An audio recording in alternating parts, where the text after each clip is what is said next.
No joke. Having fun. And welcome to Real Estate Chat. It is August 29th, 10 a.m. in the morning. Jeff Duffee and I are going to have a wonderful conversation. We'd love you to join us in. Come and ask your questions. And we are live. Good morning. Man, good morning. Hey, we can all learn from each other. And Jeff and I believe that as we share information with you, you'll share information back, and that can be helpful. This is a live chat. It is interactive. If you have questions, please put a Q in front of your question so that we can get it on the screen and we'll answer it or discuss it. As well as if you'd like to come on with us, let us know. We'll be able to work that through. But I want to start us off with some really key data points that have happened over the last 3 weeks. The first one is, of course, 3 weeks ago, this past Monday, Moody's downgraded 10 small and medium-sized banks in their rating. Their fiscal risk, it's eroding, the profitability is going, and they're also monitoring several mid-sized and larger banks for possible downgrading in the very near future. Now, why is that important to you? Well, I want to take you to the next data point and let you know why that's important. 3 weeks ago tomorrow, the first time ever, on August 9th, the American credit card debt surpassed $1 trillion. Now, what does that mean? People are living off of credit cards. Cost of living has gone up, spending has not stopped.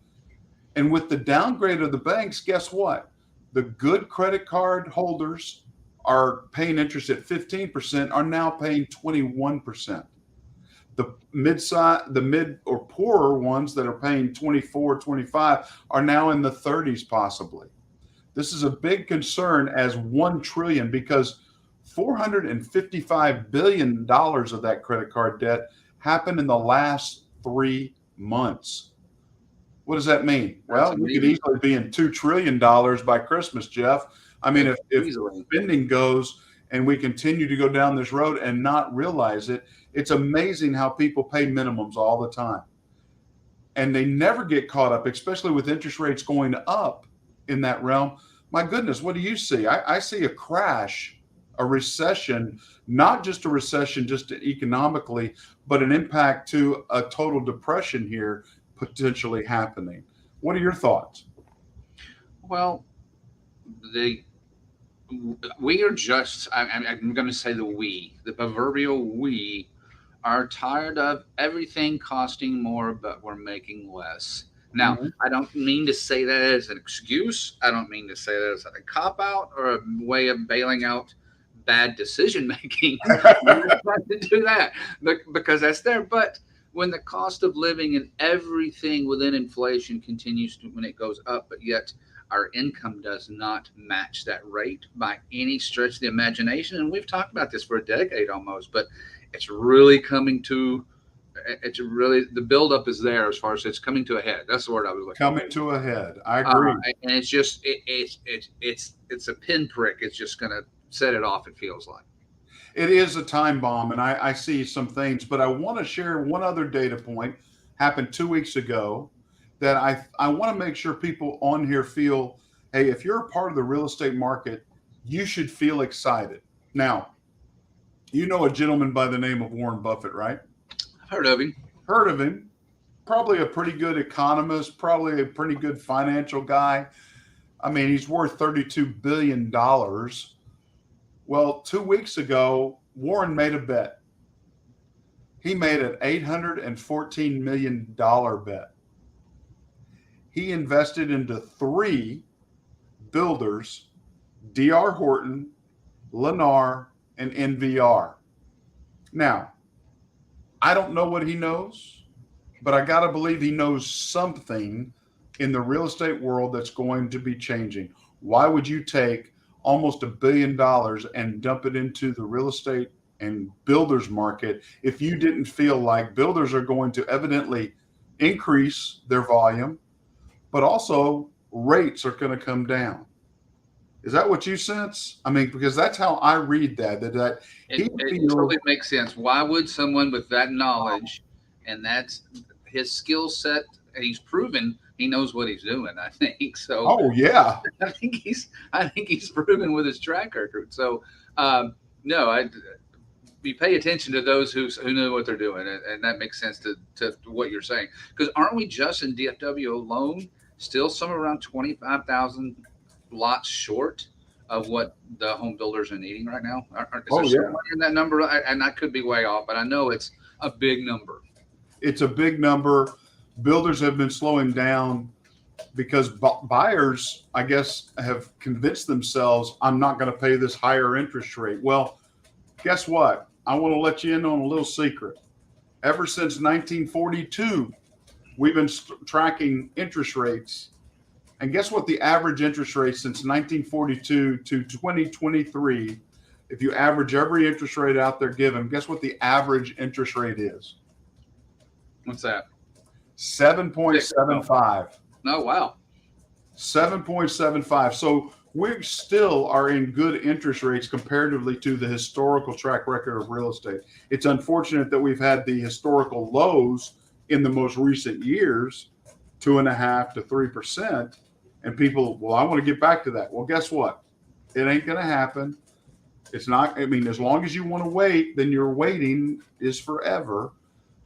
It's just not going to go there. But I think with all these data points, with what Warren Buffett did 2 weeks ago, he's betting on the real estate market.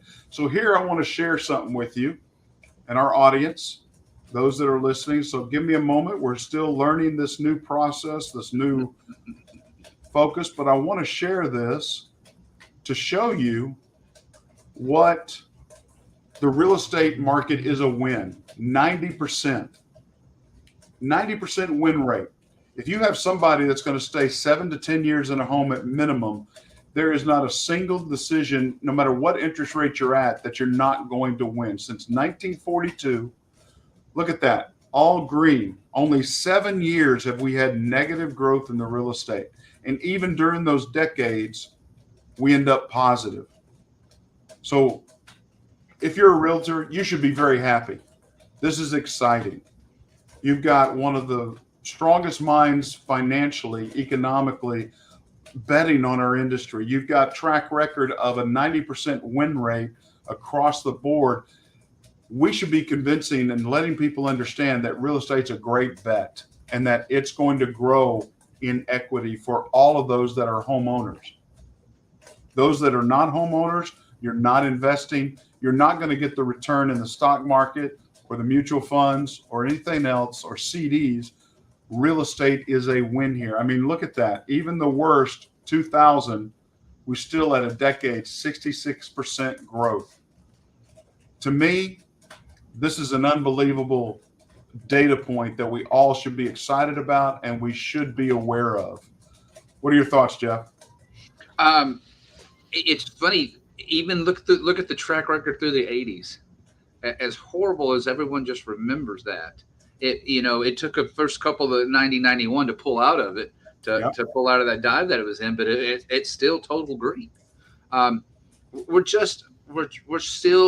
We continue to be in the best market there is, unless somebody can show me otherwise. Blair, and you may be able to do that. I may be way off, but we're just where we sit. There's going to be continued growth. At the same time, you were talking about, people thinking, oh, I want to wait till I can get a 3.5%. No, the decision you're going to be making now, I think, is what I'm understanding with the homeowners is you're deciding, do you want that game room or do you want that third or fourth bedroom? Yeah. With your rate, that's what's happening with decision making with everybody that I speak with, that I talk with. So, there is somebody that I really respect that I grew up watching hockey, and he's the great one. And he said it great about other players. He says, hockey players, those that skate where the puck is, but I skate where the puck's going to be. Well, if I take that same thought process and look at it, I want to be where the market's going to be. I don't want to be where the market is today. I'm not worried about today. I'm worried about where it is in the future. And what I see in the future, if rates get better, and I'm going to stop sharing this, if rates get better, what's going to happen? That mad glut of people that have been waiting, that are pre-approved, you're going to be in a bidding war. You're going to have homes that are available are going to get 5, 6, 10 offers, and you're going to be right back in a situation of where, okay, how much over asking do I offer? What's the value? We should be looking at it right now where there's limits and lower competition as the opportunity to say, invest now, because 7 to 10 years, I'm still going to be making money on that same investment that's outweighing my profitability on waiting.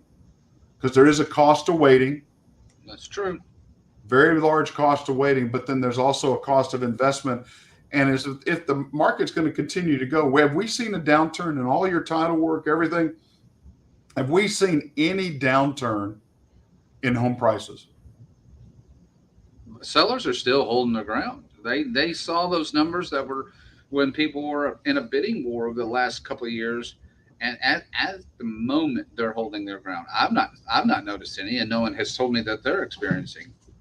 You said a downturn in price, right? Yeah. Downturn in price. Okay. And you don't think builders are going to stop building if they can't make a profit? They're going to be making a profit. In fact, they're going to slow roll it because they know there are people out there moving to Texas. Let's go back on that. Texas. Just on the veteran side of the house, we average 125,000 families in the last 3 years, over 100,000 in the last 7 years moving to Texas. So it is a place to come to. I have seen more Connecticut, California plates, Oregon, Illinois, Washington plates around the Metroplex driving that maybe just haven't changed their tags yet. But we have people moving here. So it's not going to stop the competition. And builders know that. That's true. And I think with where we see pricing, what happens in a recession? Mortgage rates go down. And just recently, Jerome Powell, the Fed chair, talking about, well, we're still going to be strong on inflation. We still have to fight it. We still have to raise.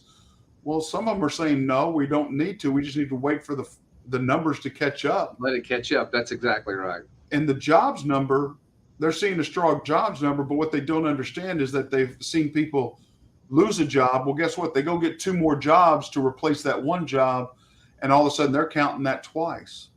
And it's like people are hustling, they're working hard, they're available, but we've got to let these numbers come down. Now, we also have to realize in 2024 what's happening. Something very critical to our country is happening. And I just think, this is my own thought process, I don't put this at anyone else's feet, but if you're having a presidential election in 2024 and one side has the benefit, wouldn't it be really nice to be able to say our fiscal policy is working? Because look at mortgage interest rates are coming down. Mm-hmm. So have they been holding them manufactured high so that they can bring them down in late Q4 or early Q1 of 2024 to be able to show, hey, our fiscal policy is working? I mean, that would be quite an awareness. Which is possibly when we're actually going to see the rates tick down a little bit, right? Yep. And they kind of fit right in the same right in the same scale, right in the same guidelines of everything you just said.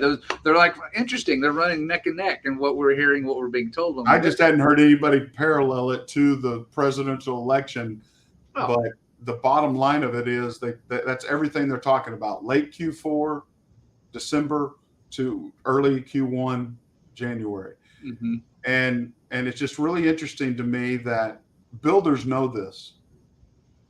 Builders are aware that the value of their homes are going up. Every quarter, every month, they can delay on selling one. That's another $5,000 to $10,000 in their pocket for the same home, same everything. They don't have to change. So right now, if I can be an encouragement to any realtor out there, and again, you can find us at welcomehomeradio.net, on Facebook Live. We're there. Be sure to ask if you have a question, pop it in, put a Q in front of it so that we know it's a question. But the exciting thing is that our market is still growing. Equity growth last year across every county in the state of Texas is 4.8. But right here in North Texas, we're averaging over 6+. Wow. So why am I concerned about a 6.5% interest rate if my home growth is growing? And you know what net worth is, right? You understand what net worth. Net worth is, hey, all my debt, all my possessions valued, and then what's the difference is my net worth. Well, 75% of net worth is made up of real estate. And the majority of people's holdings, net worth value, it's real estate. I want to make sure everybody heard that, Blair. Say that number again. 75% of net worth, whatever your net worth is made up of real estate. It's made up of your homestead, made up of any investment properties. And how much you paid it off or you don't have is an evaluation. So if you live debt free and you have a home, I bet you 75% of your net worth is made up of your home. I hope it's not. But for the majority of the people in America, that is what their net worth is made up. And if you're not in the real estate market, guess what? You're missing out. You're paying someone else's mortgage because you're renting, whether it's an apartment or a home or a townhome, you're renting that and paying someone else's mortgage. That's why we can say it with confidence. Your net worth, 75% of it's made up of real estate. And if anybody's interested, Blair, and you're very well aware, you have the ability to shoot us a message to. We can run those numbers for you. If you say, Sure. Hey, here's what my rent is, here's what I'd like my mortgage to be, we can hit those numbers and let you see the percentages and the difference between when you're renting and paying somebody else's mortgage and when you're building your own wealth and when you're creating your own equity in your property. Sure. I also want to share this. It's interesting. We were talking about waiting. We're talking about cost of. Here's another slide that we've created that just kind of gives an estimate of, hey, waiting to buy. What's it cost? If we're waiting 6 months, the amortization and plus the appreciation, you're losing about $13,000 for every 6 months. Wait, did I just lead you straight into that? I didn't know you were going to this slide. You did. That's teamwork right there. Yeah, you did. I had no idea you were headed to this slide. I set that on the tee for you, man. I set that up. But waiting 1 year is $18,000. I mean, waiting 2 years, almost $60,000. You're losing opportunity if you're not pursuing this opportunity of real estate investment, whether it's your primary property or an investment. This is where growth and net worth can be impacted greatly. So I wanted to share this, a cost of waiting. Yes, there is a cost of doing it, down payment or closing cost, all of those things, but those things can be worked through. This is pure loss the longer you wait. So if you're waiting for those interest rates to go down, you're waiting for the next wonderful opportunity, guess what? There's a bunch of people doing the same thing, and you're going to run across competition. You're probably going to have to pay over asking. You might have to do certain things that you may or may not be aware of. I want to be able to help you. Jeff wants to be able to help you understand what that is. And so there is a cost to waiting. I just wanted to kind of share that and give you an idea. So, and good tee up, by the way. Thank you. Thank you. Yes.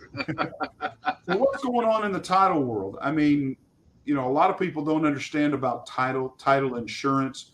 They hear about the title guy. You go to your office to close sometimes. And what I love about Jeff is, you know what? You don't have to go and close on your mortgage at the title office. He'll close you right there in front of your own new house if you want. You just got to let him know. That's exactly right.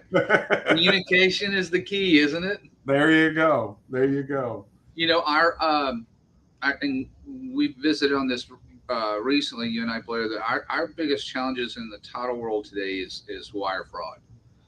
And that's just making sure that everyone understands why we take certain measures and certain steps to protect your money. Isn't that funny when you have to say, hey, I'm trying to protect your money? Well, tell people why is that? Why is wire fraud an issue in, I'm buying my home. I'm just doing my things. What does wire fraud, how does it come into play in my transaction? You can have someone located in any part of the world And I'll give you the long story of it. It starts literally with someone combing social media, and very frequently they see you, they see what you're doing, and this is primarily for someone in the real estate industry, not as a buyer or seller per se, because they're only doing so many transactions in their lifetime. But they're watching someone in the real estate industry, typically an agent or a loan officer or someone, just any of us, that's even us. But when they see an email and they see that the transaction has started, Blair and his team has started setting up the mortgage, getting everything done, the contract's underway, they're just lying in the grass like a snake and they're just waiting. And what they're waiting for is when we get to a process in the closing process, we reach a step, we say, Mr. Buyer, Mr. Blair Thomas, Mr. Buyer, you're going to send us $130,000 on the, to help the purchase of your home. Bam. And it happens in two different instances. One, I send you, Mr. Thomas. If I send it through normal email, they grab it, they make changes, very slight changes to that PDF that is wiring instructions, and they tell you, here's our wiring instructions, Mr. Thomas. Or before you, when you as a seller, now I'm going to jump to the other side. You as a seller, you just made $550,000 on the sale of your property. Where am I, Blair? I need you to tell me where to send this money. And they jump in and send a fake email to me looking like it's from you. And they're good. I mean, they look legit. Yeah. So the biggest aspect from the title side in the process right now, don't get annoyed when someone sends you a secure email just because you have to take a couple of extra steps to get that email and that information and keep it secure. Don't be annoyed by that. That's the biggest thing. Yeah, it is. It's a necessary evil.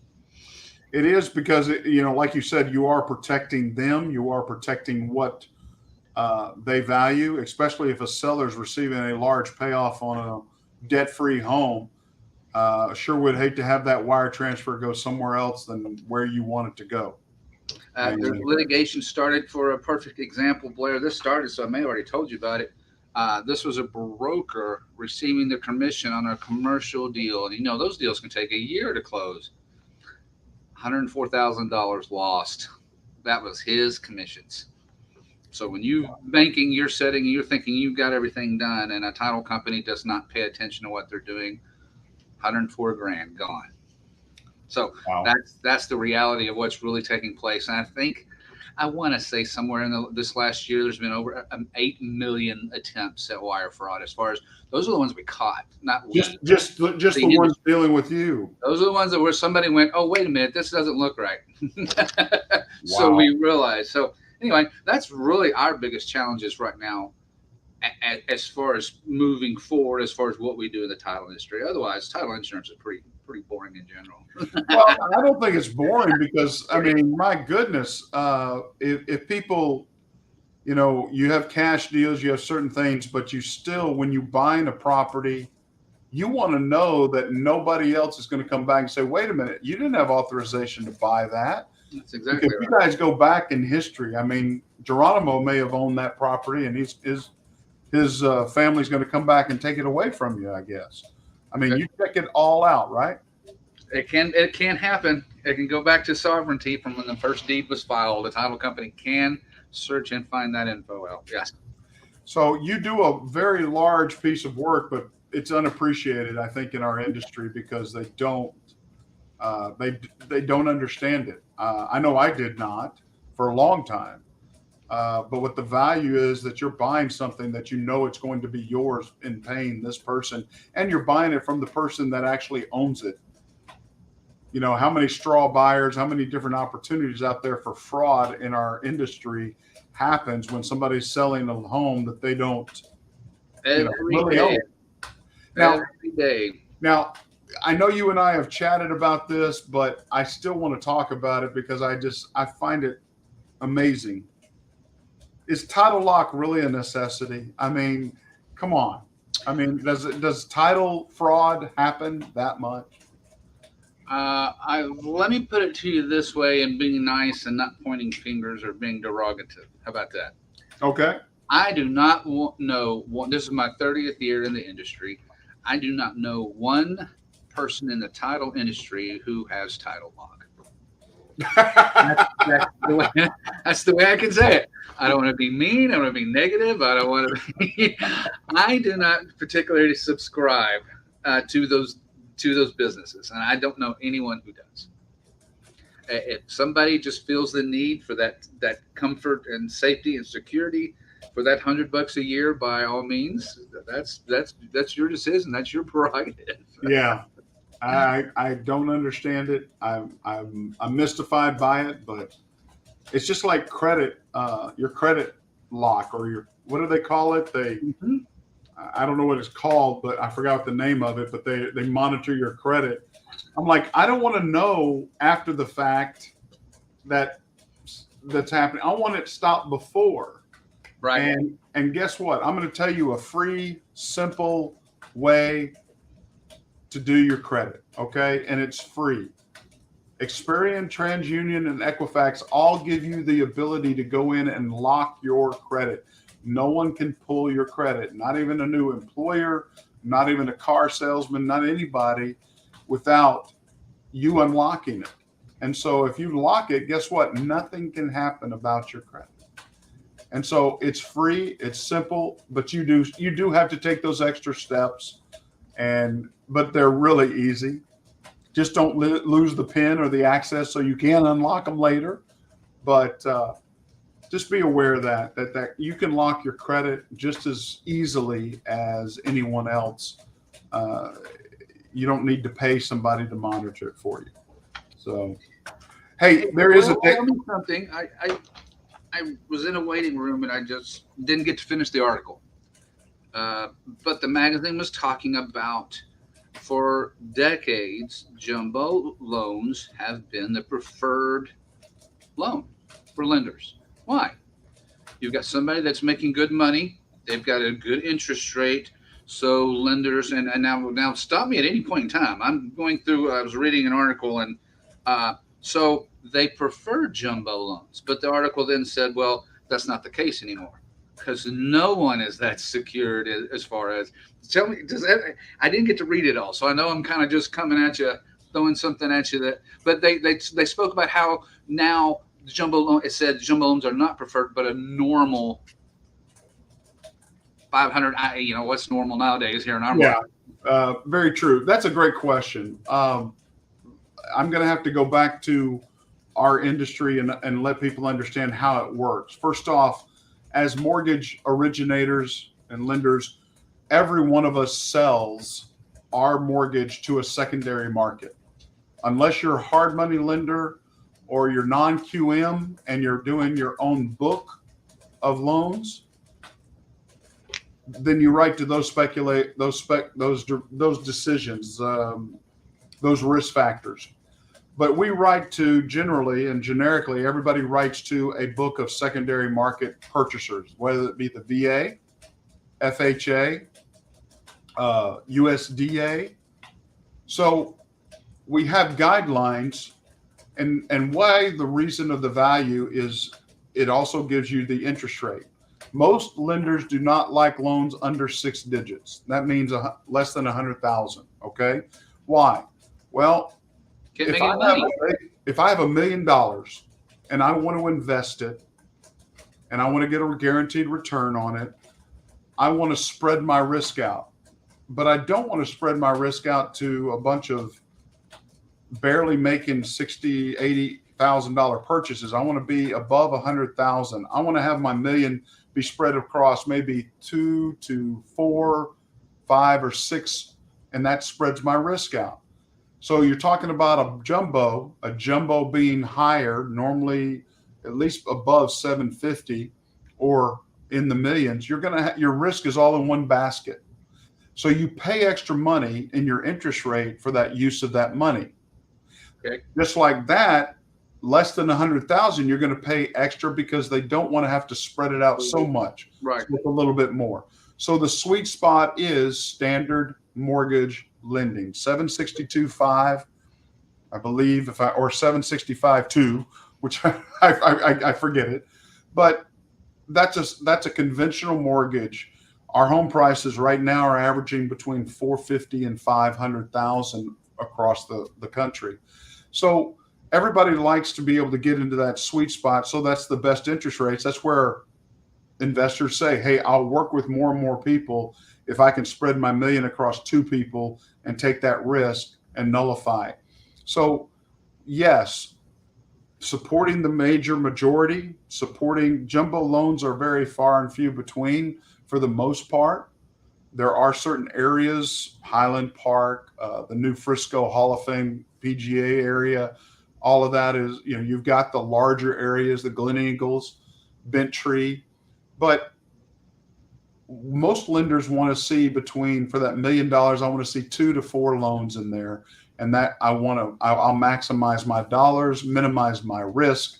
And that's why they want to see those sorts of things. They're primed to write into, if that makes sense. Right. Do you think that answered the question? I think so. Because I've never seen jumbo work well. Yeah. 2 specific things. Those clients, they are very pushy on what they want. They're not writing to guidelines sometimes. And 2, I've never seen referrals from a $1 million loan. Okay. Not one referral in my 9 years in this industry have I seen a referral. But have I seen it from that 300,000 who didn't think they could buy that home? And boy, howdy, they were happy. Family, friends, everybody's happy. Not that anybody gets any different service. It's just those people are very high intensity, require a lot, require certain things, and also sometimes can have a very negative view of somebody helping them because they already have everything situated. Right. They think. Yeah, that's true. But I hope I answered that question. No, that did. No, you did. Now, you're with Fidelity, and Fidelity owns a bunch of different title groups, right? Yeah. Sorry, I've kicked my desk a couple of times. Yeah. Fidelity actually, as the largest underwriter in the country, owns several different brands. So can you share? Yeah. They own Chicago. They own Alamo. They own Old Lawyers. There's a portion of, don't anybody get me technically wrong on this, of Allegiance now. I'm not sure the percentage of that. And I think that has everybody. I'm not positive. And then, of course, Fidelity themselves, like you. Correct, which I'm a direct operation. Yes. And you will see some Fidelity operations that are fee offices. So now, and just so, since I've said that, now I need to say a fee office, of course, is someone who most typically is an attorney. Attorneys, with having their license, they can open which you see often, they can open a title operation and run a title operation. So they purchase their information from Fidelity, but they close and they pretty much stand on their own. They're a franchise. Awesome. So that's what you see most of the time. Awesome. You've said that a couple of times, but I wanted to make sure I understood those aspects of it. Their competition. And you also do no mistake about it. I'm friendly. Now, your company does commercial and residential. Yeah, our office has a big commercial team here, as well as we have at least 2 others here in just DFW. But we close anywhere in the country because of the size that we are. We're able to close anywhere in the country, so it works out. It does. Yeah, commercial's huge. As far as the amount of closings and things that our transactions we're handling. Now, you might have some insight. Do you see a lot of these active living, senior living, active living developments going up? There's a bunch of those without a doubt. Or what I've seen, it's not a pure construction. They're converting either old apartment complex. You know what's been happening in the last few years that a lot of people really like for their their elderly parents is there's people buying a home that will house 4 patients. I don't want to say patients, 4 people, and then it'll house a home healthcare person as well within that home. So there's a couple places in Plano right now. It looks like your everyday home in the neighborhood, but it's just such a more quaint environment and setup, that those are becoming very It popular. can be more comfortable for Yeah, them. yeah, it's just more of your home My feel. home's already that way. My wife is homebodied and she's my caregiver. So she does sit there and go, "Don't you have somewhere to go? Don't you have to leave right now?" But well, I I can did. I I did. can understand that. Okay, wait a minute now. Come on. Uh, I want to share something also that just happened yesterday. Um, are you familiar with AmeriFirst Financial? Yes. Do you realize they just filed bankruptcy yesterday? No, I had not heard that. Filed bankruptcy protection in Delaware for $100 million Hmm. for I guess some issues and/or credit going around, plus a claims case against them for 17.9 million. So, It's a pretty are big you? operation, though, in general. I mean, are you seeing a lot of problems or loan officers? I'm getting a sense there's a lot of loan officers leaving the industry recently. Uh, that and I've had another broker tell me saying the same thing with agents. It's a tougher go right now, and different industries face it at different times, obviously. But ours are going through that because so many people think, and you should probably just shut me off here about this before I go off on a soapbox. No, So many people think that what you do or somebody as far as a real estate agent is easy. Get your license, get a phone number, set your office up, and the deals just come rolling in. They don't. People who do not get, or people get into the business and they don't see it as their. You are owning a business. You are running a business. You better be ready to get up and get after it. So, getting off my soapbox. That being said, I think that's why a lot of times you see a lot of people. We see this big rush of everyone getting their license, and then now we're seeing that level off for those who go, man, this is hard. But I wonder if we can get Tom over at Champion School of Real Estate give us a that increase, decrease, increase. I'm sure they have one. I'm Somebody sure they track somebody it. does. Yeah. The other thing I wanted to bring up was I saw on yesterday, U.S. single family rent has gone up 3.3% year over year. That's a lot. 3.3%. And That's one, just, am I wrong saying that's a lot? That's my first inclination when you said that. well, I mean, I think it's a lot. I just, I mean, Chicago leads the nation year over year at 6.6. But who wants to live in Chicago? I mean, you can't play golf there. Only 4 or 5 months out A of the couple year. months out of the year. I mean, my goodness, they don't have their priorities right there. I mean, I just see that rent seems to be going up everywhere, and we know Texas has been successful. We are limited or limited supply, so location, location, location. Um, it's just interesting to me. I wonder how much more it will go up. No, we need to think the other way. We need to slow down. Well, I would agree, but when are we going to admit that we're in a recession? It used to be 2 quarters of negative gross domestic product GDP. We're automatically in a recession. We've had 3 quarters in a row, and we're still not admitting to ourselves. So what is? Because they want to act like and make everybody believe they're in control of it. I've never seen numbers being recalculated going back 6 months to give updated information on rates and where we can't forecast very easily because they're changing literally before they the change the reports. They've gone back and changed their job reports 6 months ago that impact it now or so forth. It's very manipulative in a lot of ways, in my opinion.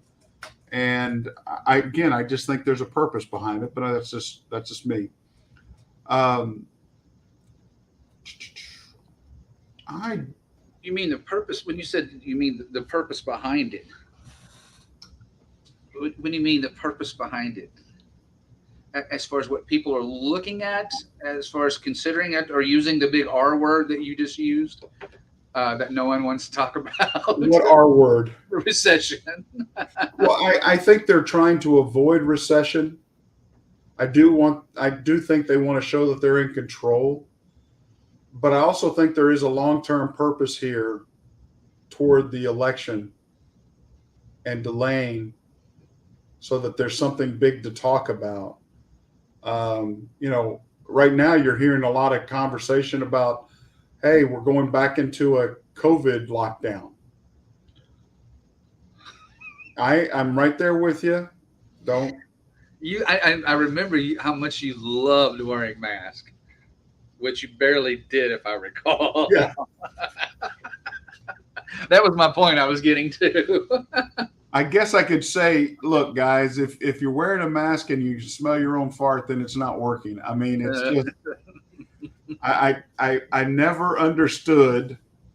I talk to surgeons all the time because I've had my surgery and why they wear masks, and it was to keep that area from their sneeze, from utensils or the tools that they use for surgery, all of that. It wasn't to keep things from coming in, especially smells or microisms. But I don't think it's not the government I grew up with. It's not the government that I served as an armed forces officer. It is not the government that I see as favorable toward this U.S. citizen. We have open borders. I don't understand that. That's just my pretense. Why is that? The federal government's responsible for that, yet we have never closed the borders in the last 3 years. We have an election coming up, so why wouldn't they want to manipulate something in their favor? Now, I'm not trying to be a conspiracist. I'm just trying to say over the last 6 months, we've seen nothing where it should be getting better rates. We've been in a recession for a while, but they don't want to admit it, and they don't want to let the rates go low. They've manipulated those rates to stay there. So I will get off, as you say, soapbox. But the bottom line is real estate's still a winning solution. And as I look at it, why I'm in the industry is to help people realize goals, help them achieve that, whether it be through reverse mortgages or using their VA benefit, or just succeeding in a goal for their family. I mean, again, is the American dream dead, or do we still have the American dream being, hey, owning property in America is a part of that? Do you mean that dream? I want to be a social influencer. Is that dream? Oh, no, that one's dead. That one's okay. totally dead. Okay. I mean, it was dying with you saying I wanted to be on the PGA Tour. I mean, it was the same time. Fair enough. And that also died with me, even though I had a better dream of going to be on the senior PGA. Oh gosh, boy, we're drumming up some bad apples here. I'm telling you what. But hey, final thing I'd like to share out there, and a lot of Texans don't know this. I hope you're aware of it, and that's why I bring it up. But August and September is rattlesnake birthing months. And if you're not aware of it, those little ones can be even more dangerous than a full-grown rattlesnake. And they are found a lot of places. So if you're out, even in the suburbs, the country, be careful out there in this heat. They get underneath things. And then the minute you move that bucket, you've got not only mama, but maybe 12 to 18 babies, and they can move very fast. So just be careful out there because, rattlesnake roundup happens in October. So be aware. Knowledge is power. But through September, it's really a critical month. They travel together, they stay together, but they can be found in a lot of unique places in this heat, underneath things. Be careful here in Texas, okay? Well, that was some good advice. Hey, Jeff, I appreciate you. I've enjoyed this. Thank you very much, Blair. This was a lot of fun. Haven't seen any questions come across, but if you can, find us at welcomehomeradio.net. Ask your questions there. We're going to try to do this every 2 weeks. We'll be aware on Facebook. Keep you aware out there. And we just want to thank you, Head Monkey Butt of Lunatic Digital, for making this all happen for us at buddy. Real Estate Chat. Thank you so much. Appreciate y'all. Have a great day.